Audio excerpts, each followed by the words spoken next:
le peuple du Seigneur. Ensemble, bénissez le Seigneur. Alléluia. Wow.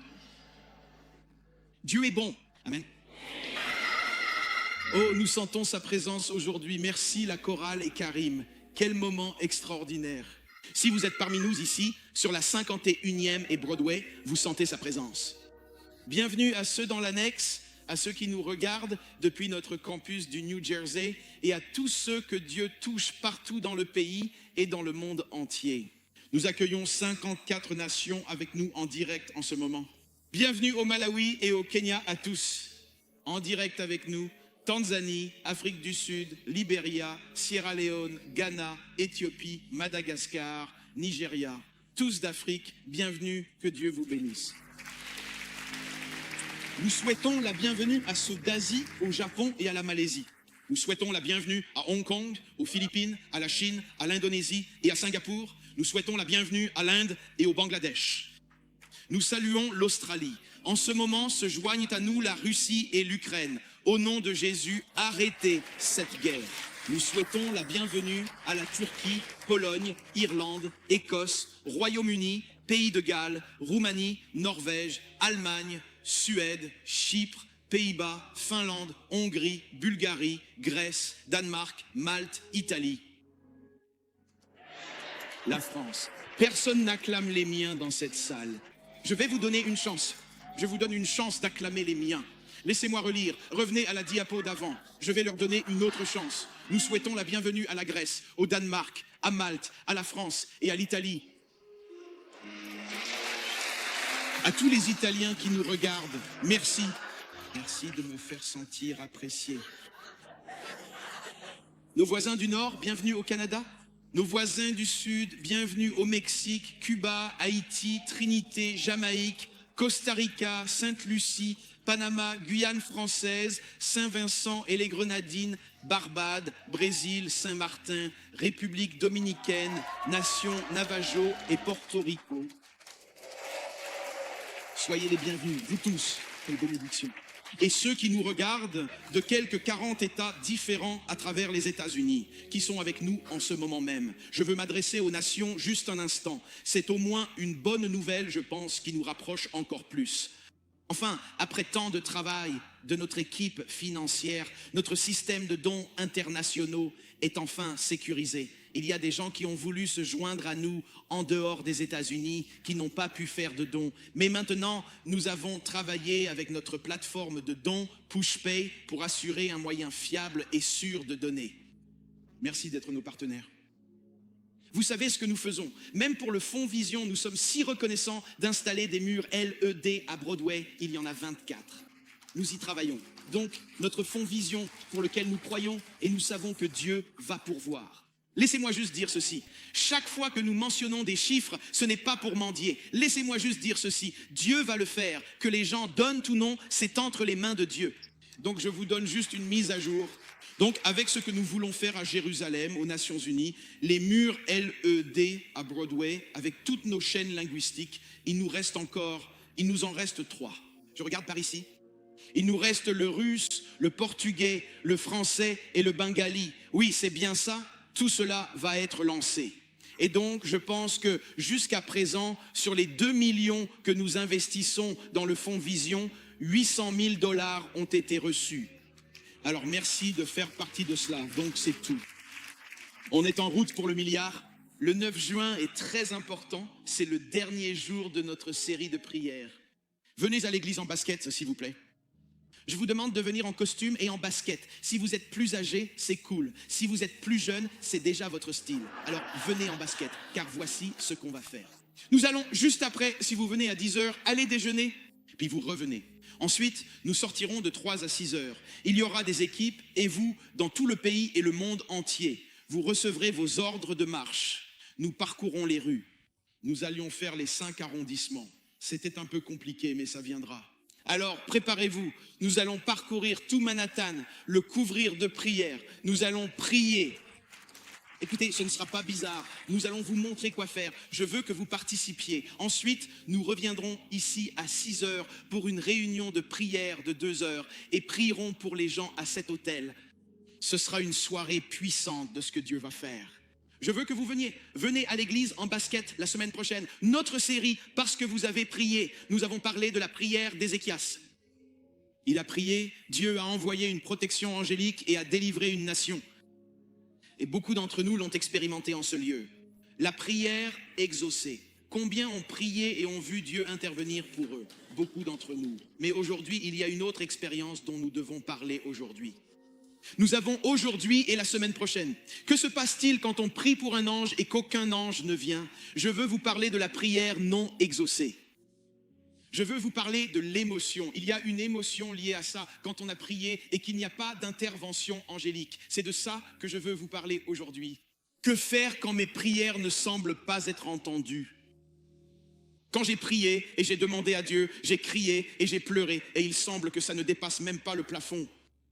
Et je veux aborder cette partie émotionnelle importante et nous aider à trouver des réponses aujourd'hui. Car cette chose même, et je vais vous lire des histoires aujourd'hui, a fait dérailler des gens dans leur foi, qui ont même abandonné leur foi et sont devenus athées à cause de ça. J'ai prié et rien ne s'est passé et je vais vous le montrer dans quelques instants. Mais je crois que Dieu va nous parler d'une manière puissante. Prions. Père, je te remercie d'être un Dieu qui entend la prière. Tu entends ton peuple, tu entends nos cris.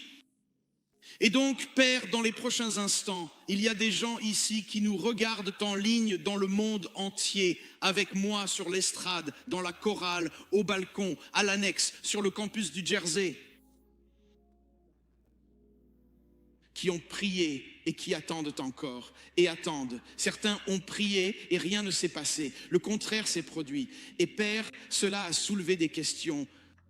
Cela a provoqué des larmes. Cela a même parfois semblé ébranler notre foi. Mais aujourd'hui, je prie. J'ai ressenti cela si fort, Seigneur, que tu as mis ça sur mon cœur, qu'aujourd'hui, des gens qui se sont éloignés de leur foi sont peut-être en train d'écouter, ou sont dans cette salle aujourd'hui. Ils vont entendre l'appel à revenir à Jésus aujourd'hui. Ils vont entendre un appel à revenir à la maison. S'ils ont vécu avec l'émotion de tout ça, ils en sont venus à la conclusion que Dieu n'existe pas. Parce que j'ai prié et que rien ne s'est passé. Mais aujourd'hui, qu'ils entendent un appel du ciel aujourd'hui, que leur esprit entende l'appel de l'esprit, que Dieu est réel. Ils sont aimés et Dieu ne les a jamais quittés. Dieu, tu vas les rappeler à la maison aujourd'hui. Fais un miracle ici au nom de Jésus. Tout le monde dit Amen. Que Dieu vous bénisse. Vous pouvez vous asseoir. Merci équipe de louanges. Merci la chorale. Quel grand moment de louer Dieu avec vous tous.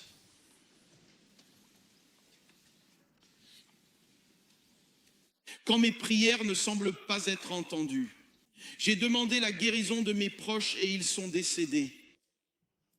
J'ai demandé à être accepté dans une certaine université et ça ne s'est pas produit. J'ai été rejeté.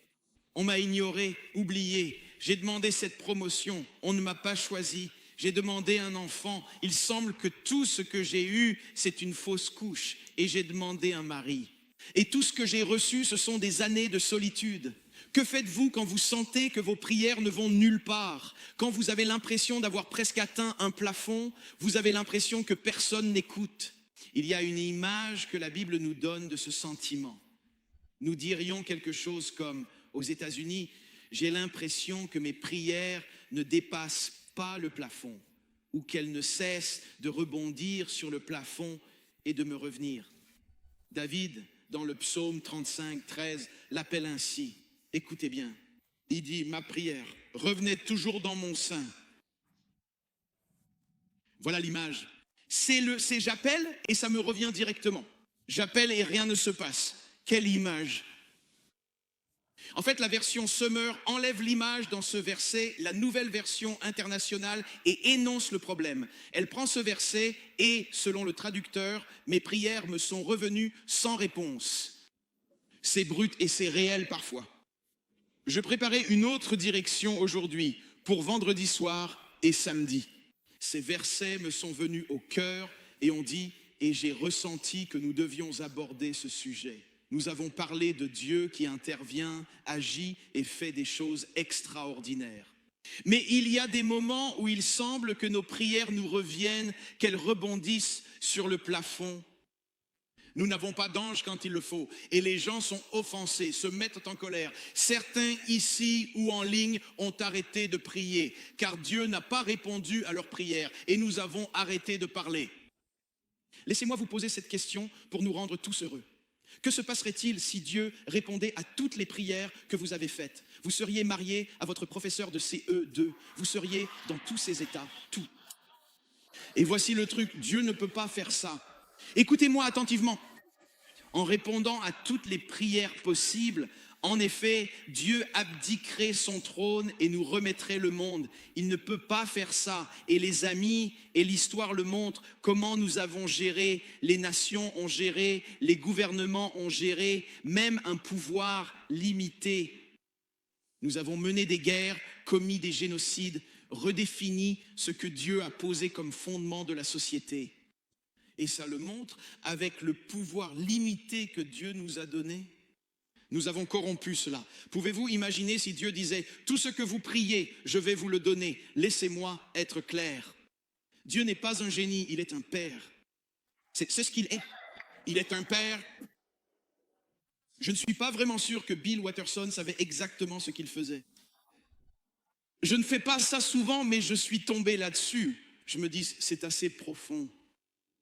Mais Bill Watterson était le créateur d'une bande dessinée appelée Calvin et Hobbes.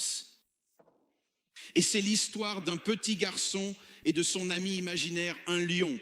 Mais il a cette bande dessinée qui m'a littéralement interpellé.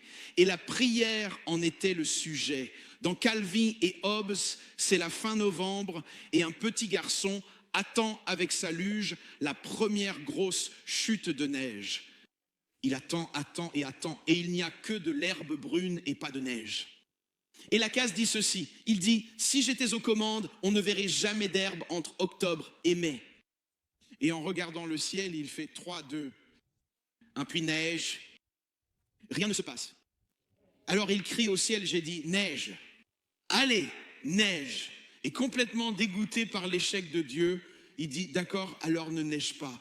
Qu'est-ce que ça peut me faire ?» J'aime ce temps.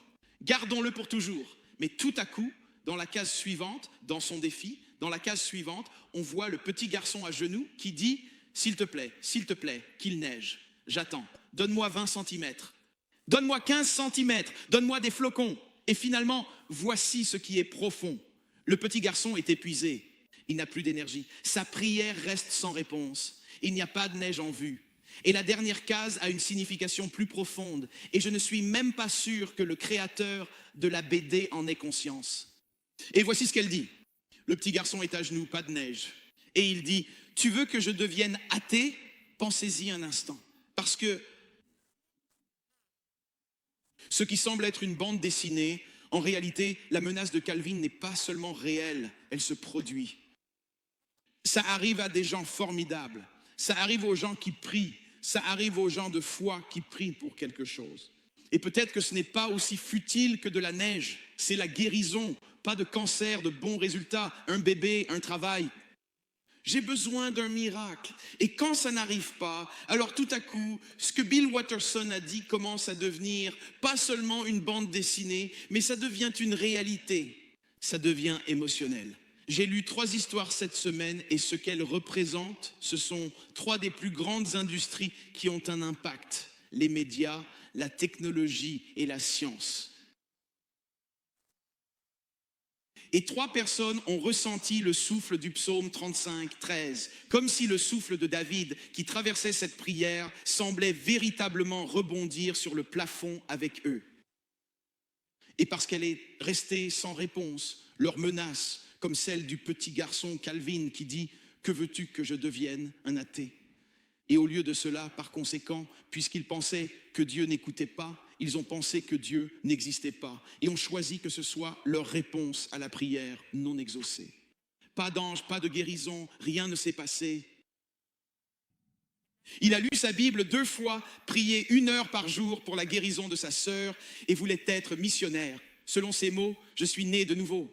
Ce sont ses mots. Et il a même été conduit dans la prière du salut lors d'une croisade de Billy Graham et s'est senti appelé au chant missionnaire. Mais j'ai abandonné Dieu et je suis devenu athée.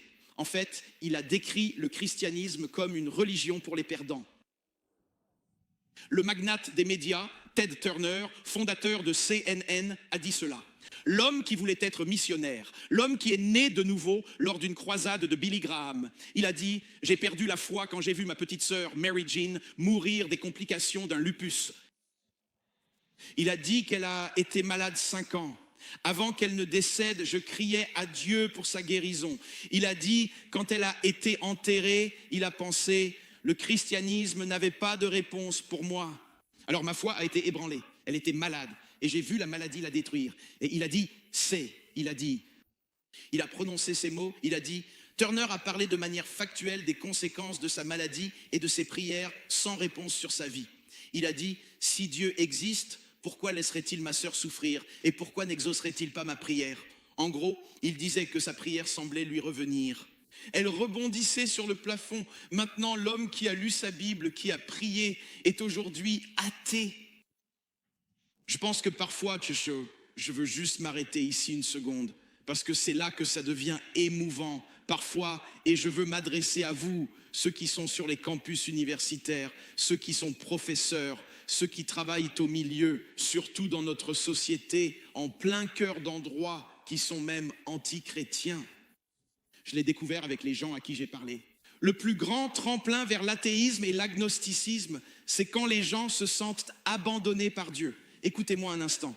Au lieu de poursuivre leur cheminement chrétien, parfois avec des questions sans réponse, ils s'abandonnent à la colère et la retournent contre Dieu. Ils se demandent comment la souffrance existe-t-elle si Dieu existe aussi? C'est vraiment ça le combat. La souffrance et le mal amènent certains à nier Dieu. La plupart des athées que j'ai rencontrés ont commencé par une colère envers Dieu, née d'un événement que lui ou elle n'a pas fait, que Dieu n'a pas fait, et il ou elle est en colère contre Dieu. Et leur conclusion passe de la question à la colère, puis tout à coup à une vision nuancée du monde. Pensez-y un instant. Ils partent de l'émotion de la perte, et puis tout à coup, ce sont des questions, et c'est de la colère. Et puis tout à coup, ils choisissent une vision du monde où Dieu n'existe pas. Et c'est pourquoi, voici le défi que je veux vous lancer. Quand je rencontre des gens qui se disent athées ou agnostiques, je leur pose toujours cette question. Parlez-moi de votre cheminement vers cette vision du monde. Dites-moi comment vous en êtes arrivés là. Et les amis, regardez-moi, inévitablement les gens me disent, avant je croyais en Dieu, j'ai prié et ça n'est pas arrivé. Et bien souvent, je vous le dis, sans faute, très souvent, ça commence par une déception envers Dieu. Et ils ne savent pas comment gérer ça et finissent avec une vision du monde qui dit que Dieu n'existe pas. Ils ne savent pas comment concilier la souffrance et l'existence de Dieu. Comment Dieu peut-il être bon alors qu'il y a du mal et de la souffrance dans ce monde? Et donc, entre la colère et l'athéisme, ils ne savent pas comment traiter les questions et ils ont l'impression que dans votre cheminement chrétien, chaque question doit avoir une réponse et ils ne sont pas à l'aise. Il y a des choses dans la vie chrétienne, laissez-moi être clair, auxquelles vous n'aurez pas de réponse. Celles-ci appartiennent au Seigneur. Ces choses appartiennent à Dieu et parfois il ne répond pas à toutes les questions. Steve a eu une crise de foi en regardant la couverture du magazine Life en 1968. Il regardait la photo troublante de 2 enfants d'une région du Nigeria déchirée par la guerre. Et pendant 2 ans et demi, cet homme a vu plus d'1 million ou a lu que plus d'1 million de personnes sont mortes de la guerre civile et de la famine. Et à 13 ans, il est allé voir son professeur d'école du dimanche luthérienne pour l'aider à surmonter rien. Ça n'a rien à voir avec les luthériens, mais il en avait tellement marre de la réponse, il n'était pas vraiment d'accord avec cette réponse. Ce garçon de 13 ans, cet adolescent à l'église, n'aimait pas la réponse qu'on lui donnait. Que faisons-nous de ce million de personnes au Nigeria qui souffrent? Que faisons-nous ici et à ce moment-là? Pendant qu'il lui parlait, Steve voulait des réponses de ce professeur. Et parce que ça ne lui a pas plu, la réponse qu'il a reçue, a-t-il dit, était tout sauf acceptable. Et selon son biographe Isaacson, après la conversation, Steve Jobs a quitté Dieu, a quitté la religion et a dit que Dieu n'existe pas. Et tout à coup, vous commencez à comprendre que vous regardez des gens qui ont une influence incroyable. Et à cause de ce problème de prière sans réponse, ils ne savent pas quoi en faire. Ils ne savent pas quoi faire quand, tout à coup, il semble que les prières reviennent sans cesse dans mon sein, comme le dit David. Et parfois, je commence à réaliser que la cause numéro 1 de la colère des gens contre Dieu est la perte. Qu'elle soit personnelle ou que ce soit ce que vous voyez dans une autre nation. Et la plupart des gens, à mon avis, à qui j'ai parlé, deviennent athées. Non pas intellectuellement, mais émotionnellement. Parce qu'ils sont aux prises avec une émotion. Non pas qu'ils aient trouvé des preuves que Dieu n'existe pas, mais ce qu'ils ont fait, c'est qu'émotionnellement, ils ont perdu quelque chose de très spécial dans leur vie. Quand nos conseils à Dieu ne sont pas suivis, nous nous mettons en colère contre Dieu. On dit, mon plan était meilleur, je sais ce qui était le mieux. Pourquoi n'as-tu pas suivi mon conseil? Encore une histoire, et ensuite je veux en venir au bon côté de tout ça.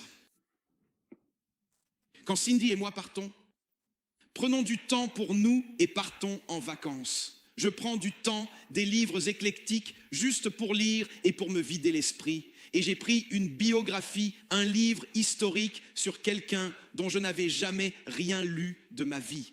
Il était assez court pour que je sente que je pouvais le lire pendant les vacances. Il était de l'un de mes historiens préférés, Paul Johnson, et il parlait d'un individu dont le livre et la vie vous ont changé, vous et vos enfants. Vos petits-enfants et les générations avant et les générations après. Le titre du livre était Portrait d'un génie et il parlait de Charles Darwin, l'homme qui a écrit L'origine des espèces, celui qui a infiltré les écoles, que l'on mettrait de côté tout ce qui touche à la création et que tout irait à l'évolution. Nous avons tous été affectés par cela, mais ce que nous ne savons pas, c'est ceci. Darwin étudiait à Cambridge pour entrer dans le ministère, c'est ce qu'il s'apprêtait à faire. Les mensonges du darwinisme, c'est ceci. Beaucoup pensent que l'athéisme est venu à Darwin quand, à 22 ans, il a voyagé sur le HMS Beagle pour étudier l'Afrique du Sud et les îles Galapagos, où il a vu des micro-changements chez pinsons et tortues. Il aurait alors pensé, regardez ces micro-changements chez oiseaux et tortues, donc Dieu n'existe pas. Mais ce n'est pas ce qui s'est passé. C'est arrivé de manière émotionnelle. Sa petite fille de 10 ans, Annie, était mourante. Et il priait Dieu pour qu'elle soit guérie. Il demandait, j'ai lu les lettres qu'il écrivait à sa femme Emma. En fait, dans l'une des lettres, il est dit ceci. Il dit qu'il mentionne Dieu et la puissance de Dieu 14 fois dans la lettre. Et puis il apprend que la petite Annie est morte à l'âge de 10 ans. Et voici ce que dit l'auteur. Le coup a été le pire tourment de toute sa vie. C'était si terrible qu'il n'est même pas allé à ses funérailles. Et il dit ceci, la cruauté telle que Darwin la voyait a balayé le dernier vestige de croyance en une divinité. Et à partir de ce moment-là, il a poursuivi son travail comme si Dieu n'existait pas. Et Paul Johnson a dit ceci, il n'a jamais pardonné à Dieu. Les amis, réfléchissez à ça. Ne pensez-vous pas qu'il y a quelque chose de stratégique là-dedans? Que tout d'un coup, on voit Ted Turner dans les médias. On voit des pionniers dans leur industrie, Ted Turner dans les médias. Vous avez Steve Jobs dans l'informatique et la technologie. Charles Darwin dans la science. Ne savez-vous pas que Satan s'en prend à eux? Satan se jouait d'eux. Et les amis, laissez-moi être clair. C'est exactement ce qui arrive à certaines personnes assises dans cette salle quand la prière n'est pas exaucée. J'ai demandé à Dieu, ça n'a pas eu lieu. J'ai parlé à Dieu, ça m'est revenu. Nous oublions que ce sont les points les plus vulnérables, là où l'ennemi entre en jeu. Le grand écrivain G.K. Chesterton qui l'a dit comme ça. Il a dit, on suppose souvent que lorsque les gens arrêtent de croire en Dieu, ils ne croient en rien. Il dit, c'est pire. Quand ils arrêtent de croire en Dieu, ils croient en n'importe quoi. C'est ça le danger. On choisit, on essaye de trouver quelque chose et on ne sait pas quoi faire. Maintenant, permettez-moi d'être personnel un instant. J'ai prié Dieu quand on a diagnostiqué un cancer du côlon à mon père. Cindy était enceinte et j'ai prié Dieu. J'ai dit, Dieu, écoute, mes parents, surtout mon père, un policier de New York, fils d'un immigrant italien. Il était, mon père était authentique, il était entier, c'est un croyant, et il ne mâchait jamais ses mots. Parfois, il m'appelait alors que j'approchais de la trentaine. Tu veux toujours te marier? Oui. Oui, je veux me marier. Tu veux toujours? D'accord, je vérifiais. Il raccrochait. Il était nerveux que je ne... Parce qu'il... Je ne sais pas. Il voulait des petits-enfants. Alors quand Cindy et moi, nous sommes mariés, il était ravi. Il a même dit, je ne sais même pas pourquoi je raconte cette histoire. Il a même dit, on venait de finir la réception. Cindy et moi, nous préparions à partir en lune de miel. Il me dit, il m'appelait Timmy. Il me dit, Timmy, toute la famille est là. Pourquoi ne pas fêter ça en mangeant des spaghettis ce soir? On peut tous se réunir. J'ai dit, je viens de me marier, je ne vais pas manger des spaghettis avec vous. J'ai dit, mais de quoi tu parles? Il était si heureux. C'est de là que vient l'ADN. Et certains d'entre vous se disent peut-être, ah, maintenant, on comprend.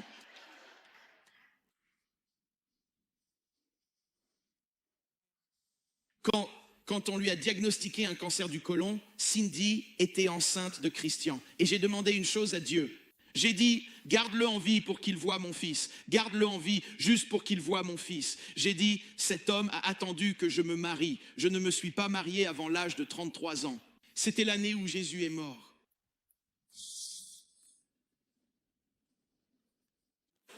Je me suis dit que j'allais glisser ça. Je vais m'en prendre une. Je t'aime, Cindy. Je t'aime tellement. C'est ça le mariage, c'est la mort à soi-même. Et tout le monde a dit Amen. Je suppose que je suis le seul. Je me souviens quand tout à coup le teint de mon père changeait et ses réponses étaient laborieuses et même en pause. Parce qu'il ne pouvait pas, le cancer commençait à prendre le dessus. Et je me souviens m'être arrêté dans une boutique de bagels. Avec les résultats de l'échographie, on a su que c'était un garçon. J'ai dit à mon père, papa, ce sera un garçon, on lui donnera ton nom. Je me souviens que mon père a marqué une pause, puis il a dit, oh super, c'est vraiment bien. Je suis si fier. Peu de temps après, je suis allé le voir et il a été emmené en soins palliatifs. Mais j'ai demandé à Dieu, j'ai dit, garde-le en vie pour qu'il voie mon fils, garde-le en vie. Et les amis, eh bien, il est mort. Et j'étais dans ce processus. Étais-je en colère? Non. Est-ce que je me posais des questions? J'avais des questions, oui. Mais c'est à ce moment-là que j'ai su que je devais entreprendre un voyage, comme certains d'entre vous ici. Vous devez entreprendre un voyage en vous disant que vous avez prié, ce n'est pas arrivé. Quelle est la prochaine étape? Ted Turner a choisi l'athéisme. Charles Darwin a choisi l'athéisme. Vous avez Steve Jobs qui a choisi l'athéisme. Et mon monde s'est effondré. Mon père voit enfin un fils se marier et avoir un enfant. Alors que nous attendions la naissance de ce précieux jeune homme, nous organisons des funérailles en août. Et quelques mois plus tard, nous célébrons une naissance. Voilà ce que nous faisons avec des questions dans mon âme. Mais mes amis, ce que ça nous dit, c'est ceci. Il y aura des moments où vos prières sembleront revenir directement dans votre poitrine. Il y aura des moments où vous aurez prié et où rien ne se sera passé. Que faisons-nous dans ces moments-là?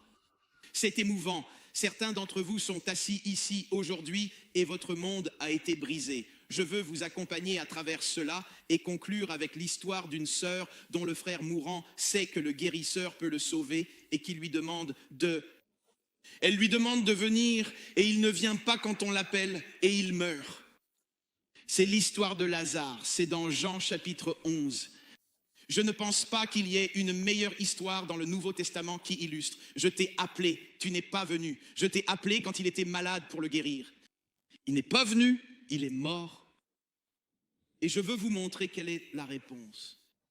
C'est une histoire incroyable et je veux prendre un moment pour vous la raconter. Jean chapitre 11, versets 1 à 6. Il y a une prière, un délai, puis une mort. Il reste une sœur qui secoue la tête, se demandant si cette histoire de Jésus est réelle.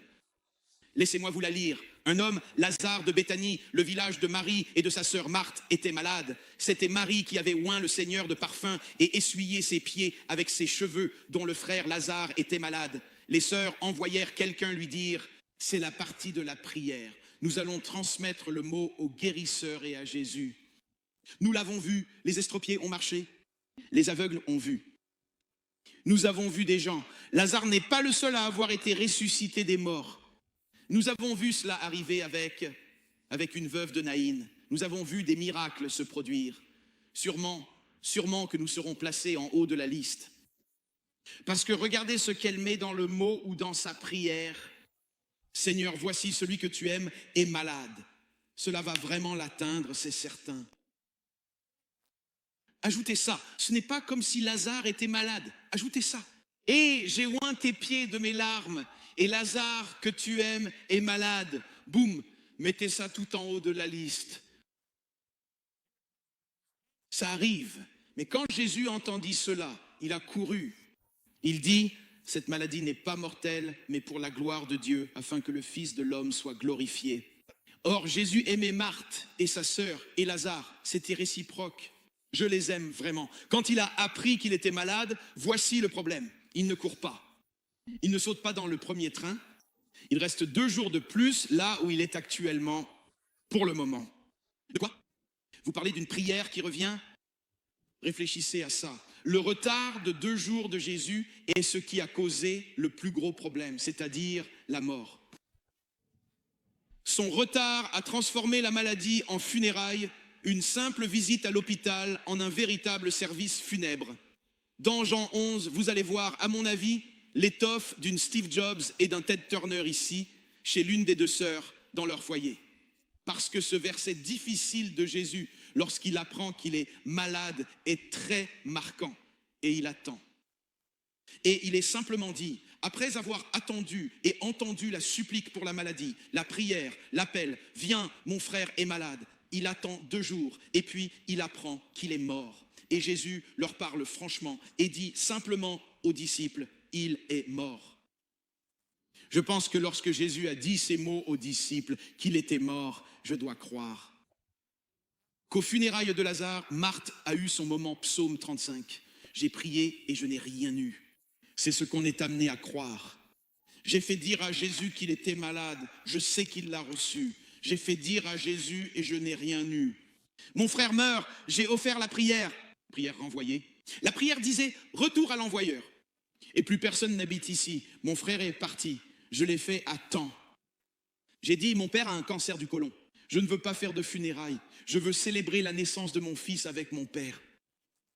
Quand Jésus arrive enfin, c'est la partie que je veux que vous voyiez. On va approfondir un peu, puis je veux vous donner de l'espoir. Marthe était en colère contre Jésus. Elle n'aimait pas ses réponses, ni ses questions.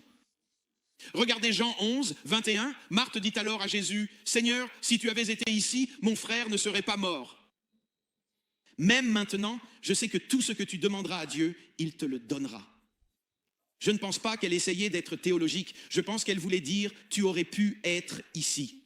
C'est le timing. Ton timing était mauvais. Tu as le pouvoir et tu as tout gâché. Jésus lui dit, ton frère ressuscitera. Marthe lui dit, je sais qu'il ressuscitera. À la résurrection au dernier jour, ce n'est pas de ça que Jésus parle. Jésus dit, je suis la résurrection et la vie. Celui qui croit en moi vivra, même mort. Et quiconque vit et croit en moi ne mourra jamais. Crois-tu cela? Elle dit, oui Seigneur. Je crois que tu es le Christ, Fils de Dieu, celui qui vient dans le monde. Ce n'est pas la question qu'il posait. Regardez le verset 28, c'est le moment charnière. Et quand elle eut dit cela, elle s'en alla, appela Marie, sa sœur, et lui dit ces mots, le maître est ici et il t'appelle. Vous voyez ce qui se passait? Il lui parlait. Elle se dit, je ne peux même pas le regarder maintenant. Je ne peux même pas lui parler. Ce n'est pas ça. Jésus n'est pas venu chercher Marie. Jésus avait une parole de résurrection pour Marthe. Et elle, c'est comme si elle en était à ce point. Je ne peux même plus parler. Je ne peux même plus te parler. Marie, viens, toi, va lui parler, toi. Moi, j'ai fini, je ne peux plus. Ce discours sur la résurrection, il est mort. Il est mort depuis 4 jours. Et je pense que c'est Marthe qui est à un moment décisif. Elle est à la croisée des chemins, sur le point peut-être de s'en aller. Elle vit ce moment. Je ne peux même plus discuter avec lui. Qu'est-ce que Jésus lui disait? Je pense qu'elle est tellement perdue dans le chagrin, tellement perdue dans la déception, tellement perdue dans une probable colère envers Dieu, qui n'a pas répondu à la prière et qu'elle passait à côté. Jésus disait, Marthe, la résurrection est encore meilleure qu'une guérison, parce que si je le guéris, tu seras heureuse. Mais si je le ressuscite des morts, la ville va être changée. Tout ce à quoi tu penses, c'est d'être heureuse. Dieu dit, j'ai des projets plus grands que tu crois. Alors que se passe-t-il dans l'histoire de Lazare? Lazare est ressuscité au lieu d'être guéri. C'est important de le reconnaître. Il n'est pas venu le guérir en disant « tu es malade, sois prêt ».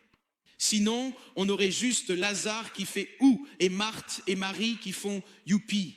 Mais Jésus voyait plus. Beaucoup ont cru en Jésus grâce à cette résurrection, au lieu d'une famille simplement plus heureuse que la maladie soit partie. Regardez Jean 11, 44. C'est pourquoi beaucoup de Juifs qui étaient venus chez Marie virent ce qu'il avait fait. Puis tout à coup, il est dit que tous ces nombreux Juifs crurent en lui. Au lieu de 3 personnes qui adorent, c'est tout un groupe de personnes qui a commencé à faire confiance à Jésus à cause d'une résurrection. Cela nous enseigne que parfois, il y aura des moments dans notre parcours chrétien où nous aurons des questions sans réponse. Pourquoi n'es-tu pas venu? Pourquoi n'as-tu pas attendu? Pourquoi n'as-tu pas guéri mon père? Il est dangereux d'obtenir tout ce que vous demandez et toutes les réponses à vos questions. Ce n'est pas ainsi que Dieu fonctionne. C'est le défi, c'est l'émotion que ça suscite. Quand vous êtes assis et que la prière semble rebondir sur le plafond, c'est de ça qu'il s'agit. Voilà ce avec quoi je veux finir. Que faire quand je prie Dieu à ce sujet? Et qu'il n'y a pas d'ange, pas de guérison, pas de promotion, vraiment pas du tout? Le téléphone était prêt, on attendait l'heure H, l'université doit annoncer que tu es accepté, on va le mettre en vidéo sur Instagram. On attend, puis le message s'affiche, tu n'es pas accepté. Au lieu de pouvoir aller sur Instagram en criant « Youhou !» rien. Tu ne peux pas, tu avais tout préparé, tu avais tout planifié, et voilà que ça ne marche même pas. Ça rebondit sur le plafond. Que faire quand ma prière se heurte au plafond? Les voici. Ce sont 3 choses avec lesquelles Dieu m'a aidé à traverser même mes déceptions, particulièrement lorsque la prière revient dans mon sein. C'est émouvant, car il ne s'agit pas seulement de gens dont j'ai lu l'histoire. C'est arrivé dans ma vie et dans la vôtre, quand vous avez prié comme Ézéchias et qu'aucun ange n'est venu. Que faites-vous alors? La voici. Je vais simplement vous donner ce que j'ai appris au milieu de tout ça. 3 brèves réflexions. Les voici. Numéro 1, parce qu'il est plus haut, il voit plus loin. Nous voyons au niveau de notre famille, de notre monde, écoutez ceci, Ésaïe 55, versets 8 et 9. Car mes pensées ne sont pas vos pensées, ni vos voix, mes voix, dit l'Éternel. Autant les cieux sont élevés au-dessus de la terre, autant mes voix sont élevées au-dessus de vos voix, et mes pensées au-dessus de vos pensées. Rappelez-vous toujours ceci, plus vous êtes haut, plus vous pouvez voir loin. Et mes amis, il est élevé, souverainement élevé, et il voit le commencement dès la fin. Et quand vous ne comprenez pas, Dieu dit, tu ne comprends pas parce que je vois plus loin que toi sur le chemin. C'est ce qu'il fait. C'est une question de perspective. C'est avec ça qu'on a grandi. Je veux dire, on a grandi. Qui se souvient d'avoir écouté les infos? Et il y avait l'hélicoptère de la circulation qui passait et on entendait le type dans l'hélico dire, on a sur la BQE, on a ça. Qu'est-ce qu'ils font? On ne peut pas annoncer le trafic. Depuis le centre-ville, il faut parfois être en hauteur afin de bien voir ce qui nous attend. On peut voir les accidents, on peut voir ce qui bloque, on peut voir ce qui se passe. Et nous servons un Dieu qui est élevé et souverain. Il est sur le trône et il voit ce que vous ne pouvez pas voir. Et nous devons comprendre cela. Quelqu'un m'a demandé où était Dieu. J'ai parlé à un jeune père. Où était Dieu? Quelqu'un m'a demandé il y a quelques années quand leur enfant est mort, tragiquement. J'ai dit, sans vouloir être insensible, il fallait qu'il sache ceci. J'ai dit, mais écoutez-moi, vous me demandez, où était Dieu quand votre enfant est mort? J'ai dit qu'il était au même endroit quand son enfant est mort.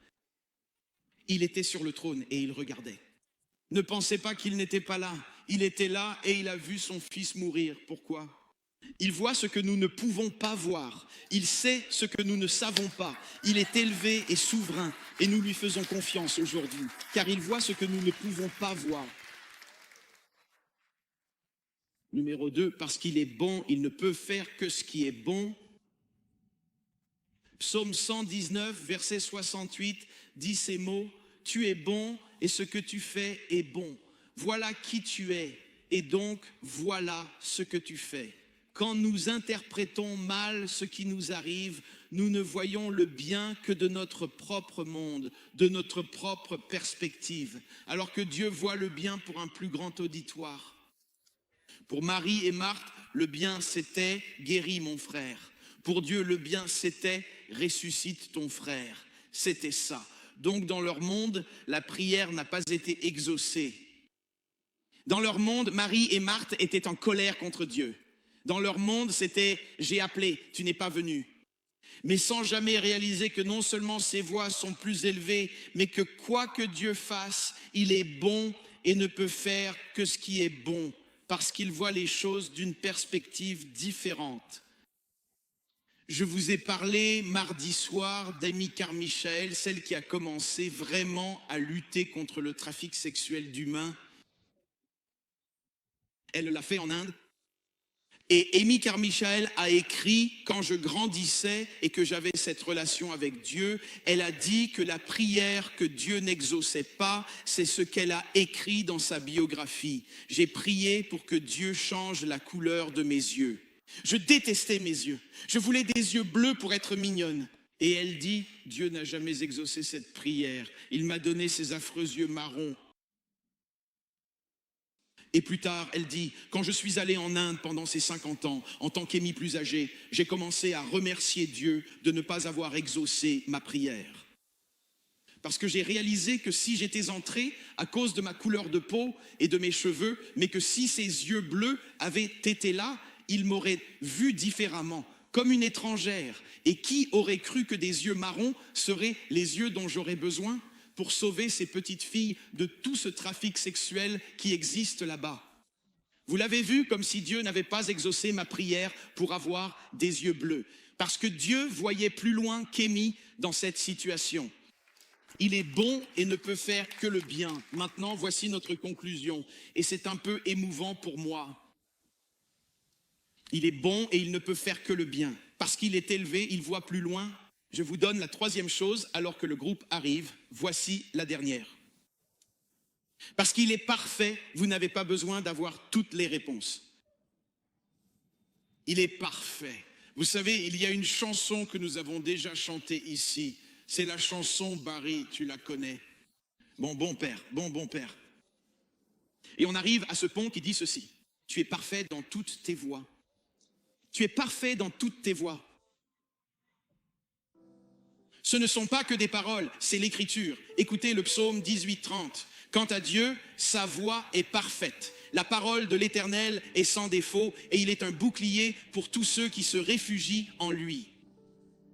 Maintenant, juste un instant, posez vos clés, posez le ticket que vous allez donner au voiturier pour votre voiture. Ok, posez votre téléphone. Ne regardez pas à quelle heure arrive le train. Posez tout ça et soyez attentifs. Ok, je veux que vous écoutiez juste un instant. Je veux que vous écoutiez car je veux vous raconter quelque chose qui m'est arrivé hier soir. Faire face à des batailles que nous menons simplement parce que c'est Times Square, l'église et le ministère. Sachant que Dieu changeait quelque chose pour que je le partage avec vous aujourd'hui et que l'ennemi allait combattre ce message, car je sentais dans mon cœur qu'il pouvait ramener à Christ ceux qui se sont égarés et perdu la foi. Et j'ai senti hier le besoin de sortir une troisième fois pour prier. J'étais épuisé, j'étais juste fatigué. J'ai senti le Saint-Esprit. Il a dit, sors et prie. Et j'ai regardé Cindy et j'ai dit, je vais sortir prier. J'ai dit, je sens que je dois sortir prier. Tu es parfait dans toutes tes voies. Et parce que ta voix est parfaite, je n'ai pas besoin d'avoir toutes les réponses. Je n'ai pas besoin de toutes les réponses. Voilà ce que je fais. Chaque fois, David, que je sors de mon appartement pour une marche de prière, pour prier sur cette ville, je tourne à droite. Chaque fois, je tourne à droite. C'est juste que je connais le quartier. Je sais où je vais. La plupart du temps, c'est vers l'église du quartier pour prier. Hier soir, en sortant de notre appartement, le Saint-Esprit a dit « Tourne à gauche ». Je n'aime pas la gauche. La prière était un combat dans le sanctuaire. Je priais pour vos places. Je ne sais pas pourquoi, mais j'étais en colère en priant pour vous. Je disais, bénis-les, bénis la chorale. C'était un de ces moments. Tout était un combat, puis je suis revenu à l'église et j'ai prié. Dieu a posté des anges à chaque coin de la propriété. J'ai invoqué le sang de Jésus. Je suis revenu toujours en colère. C'était là. Je disais, Dieu, je suis fatigué. Je demandais juste un peu. Je disais, Seigneur, j'ai juste besoin de répit dans ce combat de prière. Et j'étais en colère quand j'ai commencé à tourner à gauche. Je me disais, déjà maintenant, c'est toi mon problème. Tourner à gauche, je n'aime pas aller à gauche. Je n'aime pas passer par ce quartier. Je suis descendu près de l'eau et me suis assis sur un banc. Pendant que je suis assis là, je regarde au loin. J'ai prié pour nos cultes, pour que Dieu ramène les gens à la maison. Barry, je te demande de jouer une autre chanson que j'ai entendue. Alors que je suis là, Barry, je suis assis là, tranquillement, j'entends, je pousse un Alléluia en présence de... Je me dis, c'est comme des anges, c'est comme qu'est-ce que c'est? Et Barry joue celle-là. Et donc je chante, Barry, je t'adore, je peux te dire de jouer n'importe quelle chanson. Tu es comme Spotify, tu joues tout ce qu'on te demande.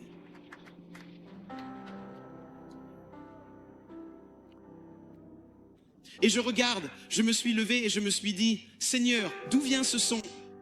Parce que ça m'encourage, parce que je me dis, oh, il y a un Alléluia en présence de tes ennemis. Les gens se promènent et moi, je suis un guerrier de la prière en colère. Et les gens se promènent et quelqu'un chante, je pousse un Alléluia. Alors je marche, je passe à côté de lui. Et il y a cette précieuse veuve, une femme admirable, avec un radiocassette, un micro de karaoké, les mains levées bien haut, en train de louer Dieu, juste là, devant moi. Je suis passé à côté, je me suis assis là, et j'ai commencé à lever les mains en me disant, merci Seigneur, oui merci. Alors je suis assis là, et j'attends que la playlist se lance. Alors elle passe de ça, elle chante, puis enchaîne avec, comme une biche soupire après l'eau.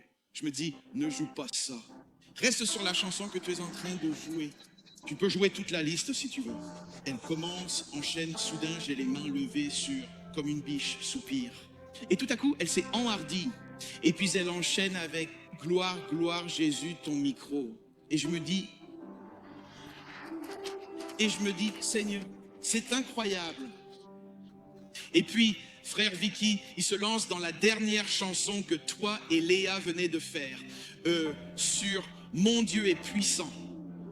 Et je suis assis là et je me dis, Seigneur, c'est Dieu merci.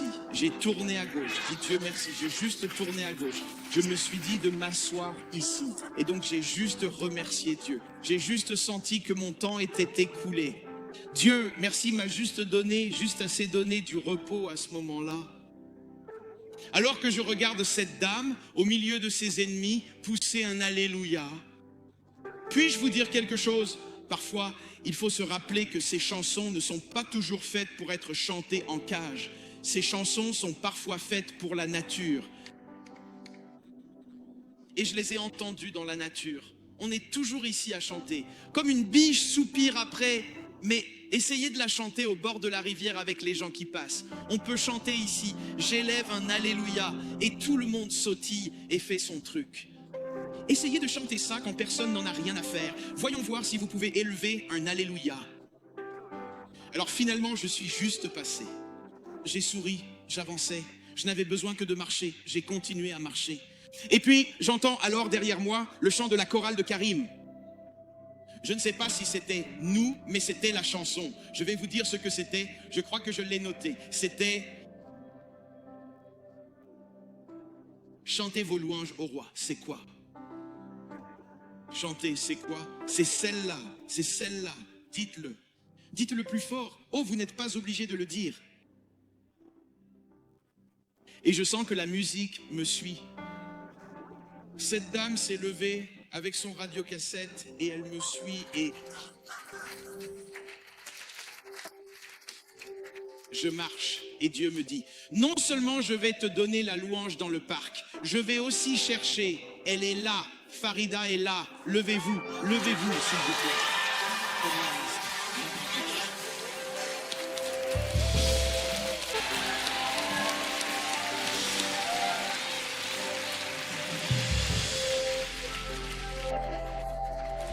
Cette veuve ne saura jamais, vraiment jamais, ce qu'elle a fait pour moi ce soir-là. Vraiment. Tu as pris une guerrière de prière en colère, puis tu m'as suivi avec ce radiocassette. Puis, alors qu'elle me suit, elle s'approche doucement et me dit, « Êtes-vous le pasteur de cette église ?» J'ai dit, « Qui êtes-vous » Elle dit, « Je suis Farida. Je suis veuve et le Saint-Esprit m'a dit de descendre et de chanter des louanges. » Je veux que vous vous leviez juste une seconde. Je veux que vous m'écoutiez un instant. Je demandais un sursis. Je demandais à Dieu de la joie. J'ai dit, Dieu, mets juste de la joie en moi. Fais juste quelque chose en moi. Et voici ce que j'attendais. J'attendais ceci. J'attendais que la joie vienne. J'attendais que la paix vienne. Et tout ce que j'ai eu, c'est ça. Tourne à gauche. Alors, de toute évidence, tu n'écoutes même pas. J'ai demandé la joie. J'ai demandé la paix. Et tu as dit, tourne à gauche.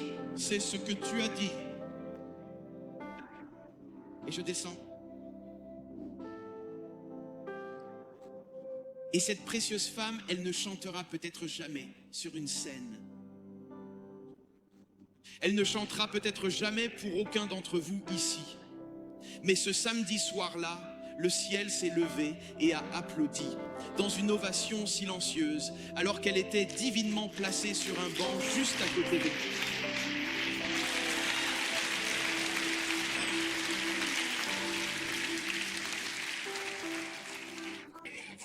Toi, précieuse veuve, tu as été envoyée là pour encourager un homme usé par le combat en chantant là-bas. Et que tu élevais doucement ton Alléluia. Mais en réalité, tu l'élevais en présence de tes ennemis. Et elle n'a jamais sourcillé quand il a fallu chanter « Gloire, gloire, tu es mon Seigneur ». Elle l'a chanté. Quand il a fallu élever un Alléluia et quand il a fallu suivre la prédication, c'est comme si elle avait monté le volume et s'était mise à me suivre. Et donc, là, au coin d'une rue, j'ai eu le privilège de prier pour Farida. Je prie pour que Dieu touche cette personne, que Dieu l'encourage. Elle m'a encouragé. Ce que je ressentais, c'est que ça rebondissait sur le plafond. J'ai besoin de paix, j'ai besoin de joie. Dieu dit, tourne à gauche. Je n'ai pas demandé ça. Je n'ai même pas demandé d'indication. J'ai demandé la joie, tourne à gauche. Celui que tu aimes est malade. Jésus attend 2 jours de plus parce que je veux la guérison. Il dit, non, tu vas avoir une résurrection. Je vais laisser ça. Je vais laisser ta situation ici. C'est ça. Rappelez-vous ce qu'ils ont dit. Montrez-moi où il est déposé. Seigneur, maintenant il... Oui, j'adore ça. C'est le verset préféré de tous les jeunes de l'église. Il sent déjà. C'est le verset préféré de tout le monde. Il sent déjà. Et parfois, Dieu dit, je vais attendre que ça sente. Et ensuite, je vais donc ressusciter. Ensuite, je vais ressusciter. Ne serait-il pas beaucoup plus simple de s'occuper de la maladie? Oui. Mais ce que je vais faire, c'est que je vais le ressusciter. Beaucoup vont croire. Je ne sais pas comment Dieu utiliserait autrement la précieuse Farida. Tout ce que je sais, c'est ceci. Sur un banc de parc, Dieu a dit, tourne à gauche. Je l'ai fait et j'ai appris ceci. Ne lui donnez pas d'ordre. S'il vous dit de tourner et de vous arrêter, écoutez-le. Il est parfait dans toutes ses voies. S'il vous dit de tourner à gauche quand vous allez normalement à droite, faites-lui confiance. Il est bon et il ne peut faire que le bien. Il est plus haut, donc il voit plus loin. Les amis, laissez-moi vous dire, il est parfait, donc vous n'avez pas à l'être. Écoutez, Comme l'a dit la grande Corrie ten Boom, ne donnez pas d'instructions à Dieu, présentez-vous simplement au rapport. C'est tout ce qu'on doit faire, dire Dieu me voici. Peu importe comment tu veux répondre à cela. Si je demande la joie et que tu me dis d'aller à gauche, alors je dois croire qu'il y a une joie à gauche que je ne connais pas. Vous êtes peut-être ici aujourd'hui en colère contre Dieu et j'ai raconté votre histoire. Mais avec d'autres noms, c'était votre perte. C'était votre prière sans réponse et c'était votre colère. Et vous n'êtes jamais arrivé au banc du parc parce que vous vous êtes mis en colère en entendant gauche. En sortant, vous vous êtes dit, je savais que ça ne venait pas de Dieu. Aujourd'hui est un jour pour qu'il vienne et vous touche. Mais je veux que vous, si vous êtes ici aujourd'hui, si vous regardez en ligne juste un instant, je sais qu'on a largement dépassé le temps, mais ça m'est égal, ça ne m'importe plus. Je veux que vous leviez simplement les mains. Je veux juste qu'on chante ça pour le Seigneur maintenant. Allez, chantez-le avec moi.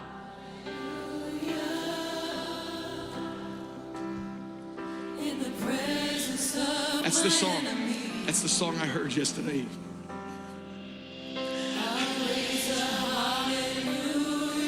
I love this part. Louder than unbelief. Louder than the unbelief. Come on, raise a hallelujah. It was a weapon for me. I raise a hallelujah. My weapon is a melody. Oh, I like this part. I like this part. I raise a hallelujah. Heaven comes to fight for me. Come on, lift those hands high and say, I'm gonna sing. Come on, let's sing it. Come on, I'm gonna sing. Come on, church. I'm gonna sing in the middle of the storm. Louder and louder, you're gonna hear my praises roar. Up from the ashes, hope will arise. Death is defeated. The King is alive. Hallelujah. Come on, just raise a hallelujah right now. Just raise a hallelujah in this place today. We raise a hallelujah, oh God. We raise a hallelujah in this place.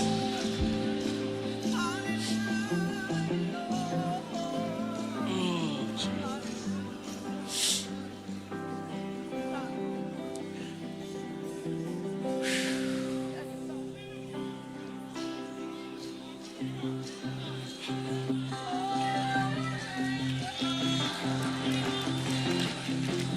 Hallelujah. Hallelujah. Hallelujah.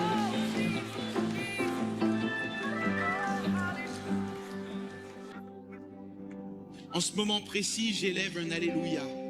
Que cela soit encore plus fort que mon incrédulité. Je sens que je dois dire ceci, et ce n'est peut-être que pour une seule personne. J'en suis à un point où je dois faire ce que Dieu me demande. S'il m'a dit de tourner à gauche, je tourne à gauche. Parce qu'il y a Farida sur un banc de parc avec un micro de karaoké et une boombox qu'elle a. Beaucoup trop fort, je trouvais, mais j'avais besoin que ce soit aussi fort pour pouvoir l'entendre. C'était au bon volume Farida. Voici ce que je dois demander. Certains d'entre vous vivent un moment. Ça va être difficile à admettre, mais c'est votre moment, votre bretelle de sortie. C'est une bretelle de sortie. De retour à la foi, un retour à la foi, un retour à Dieu. Vous entendez l'appel, vous entendez quelque chose dans votre âme et votre esprit. Revenez à la maison. Certains d'entre vous ont flirté avec l'athéisme ou l'agnosticisme parce que j'ai raconté votre histoire aujourd'hui avec d'autres noms.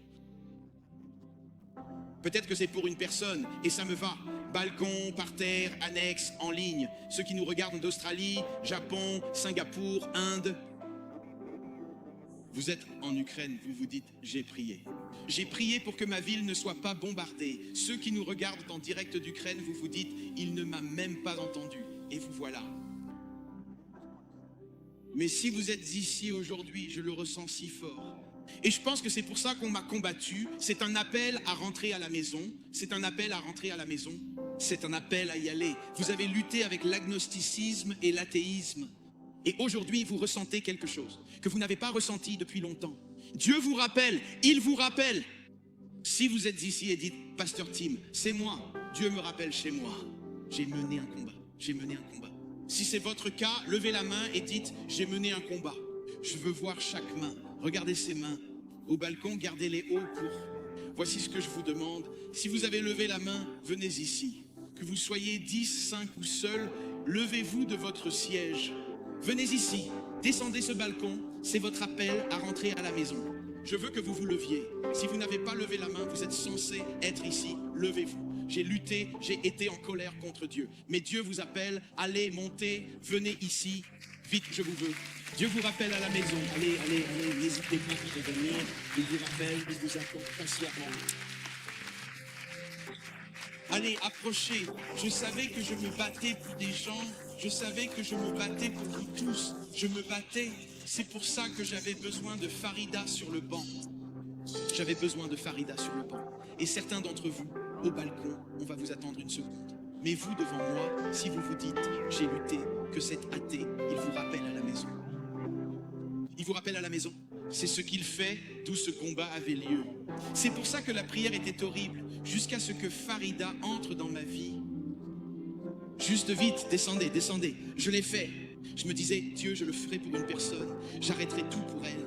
Au balcon, au parterre, venez, venez, venez. La casquette des New York Yankees, descendez. Vous pouvez garder cette casquette, vraiment. Ceci est un moment particulièrement mémorable. Ceci est un moment. Dieu vous rappelle à lui. Il vous rappelle. Êtes-vous déjà venu ici? Il vous rappelle que vous êtes déjà venu. Et vous, êtes-vous déjà venu ici? Il vous rappelle à la maison. Première fois où vous êtes déjà venu. Déjà venu. Dieu vous rappelle à la maison. Venez, ma très chère. Venez, s'il te plaît. C'est tellement important. Je sais, c'est pour ça qu'on s'est battu. C'est vraiment le combat. C'est le combat. Dieu, tu n'existes même pas. Je t'ai prié, Seigneur, et tu n'existais même pas. Mais Dieu vous rappelle à la maison.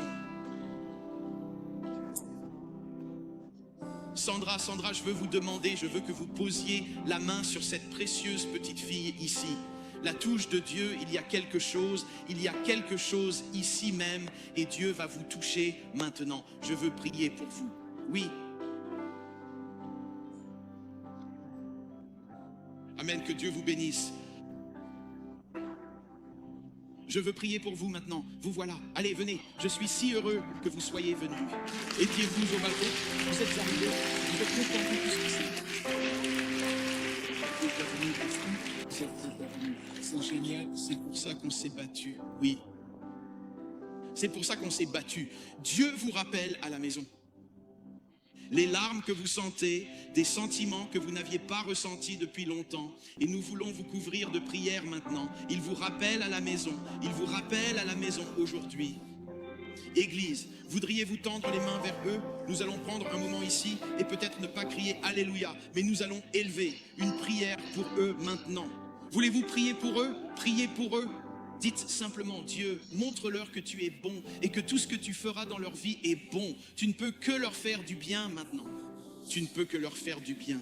Tes voix sont plus élevées pour eux. Ils n'ont pas compris même les choses qui se sont passées. Mais tu vois plus loin, tu vois plus loin.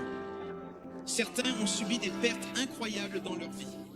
Ils ont subi des pertes. Seigneur, c'est un jour où Dieu, tu vas les ramener à la maison. Tu les rappelles à la maison. Tu les rappelles à la maison à la fois. Il y a eu de la colère. Il y a eu de la déception. Et les prières, ils ont senti qu'elles revenaient sans cesse à eux, encore et encore. Et Seigneur, mais aujourd'hui, ils vont voir enfin que Dieu est vraiment bon. Tu es vraiment un bon Père. Tu es parfait dans toutes tes voies. Là où il y a eu de la colère, qu'elle soit libérée maintenant et que la main de Dieu vienne sur eux aujourd'hui.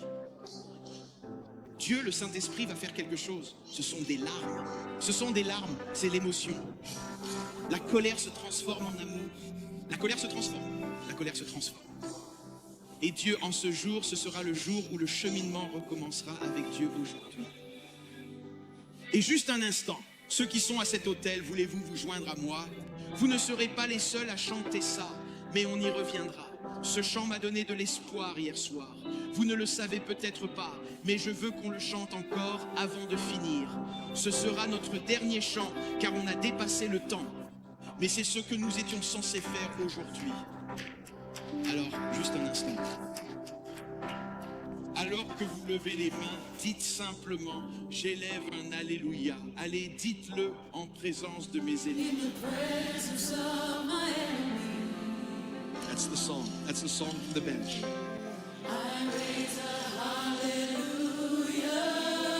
Here it comes, this part. This is a good part. Louder than the unbelief. I raise a hallelujah. My weapon is a melody. Hallelujah. Here's the part that I'm believing for you now. Heaven's gonna fight for you. Heaven's gonna fight for you. Heaven's gonna fight for you. To fight for me. Come on, let's all sing this as loud as we can. I'm gonna sing. Come on, church. I'm gonna sing in the middle of the storm. Louder and louder, you're gonna hear my praises roar. Up from the ashes, hope will arise. Death is defeated. Sing that chorus one more time.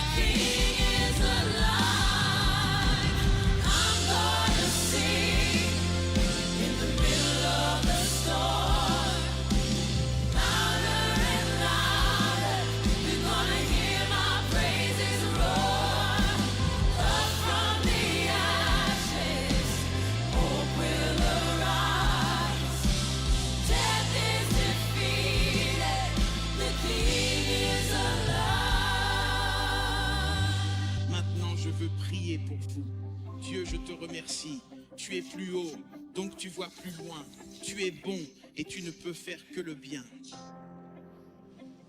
Et tu es parfait, Seigneur, donc nous n'avons pas à être parfaits. Tu es parfait dans toutes tes voies. Alors aujourd'hui, renouvelle la confiance en Dieu. Aujourd'hui, tu rappelles ces précieuses personnes à la maison. L'ennemi a essayé, a trouvé une fissure pour s'infiltrer et les faire douter de leur foi. L'ennemi est entré et a attisé l'incrédulité. Il a dit, Dieu n'existe pas. Ta prière n'a pas été entendue. Mais Seigneur, aujourd'hui, ils ont commencé à réaliser que Dieu est réel. Il est sur le trône. Nous disons, tu es bon, tu es parfait et tu es souverain et élevé aujourd'hui. Nous te bénissons au nom de Jésus. Au nom de Jésus. Je vous aime tous. Je suis tellement heureux. Voilà pourquoi pourquoi des choses se sont passées vendredi. C'est le combat pour vous ramener à la maison. Ces larmes, c'est juste le sentiment, Dieu. Je commence à ressentir ce que je n'ai pas ressenti depuis si longtemps. Regardez-moi un instant. Dieu vous aime. Dieu interromprait tout un week-end juste pour vous. Il vous aime aujourd'hui.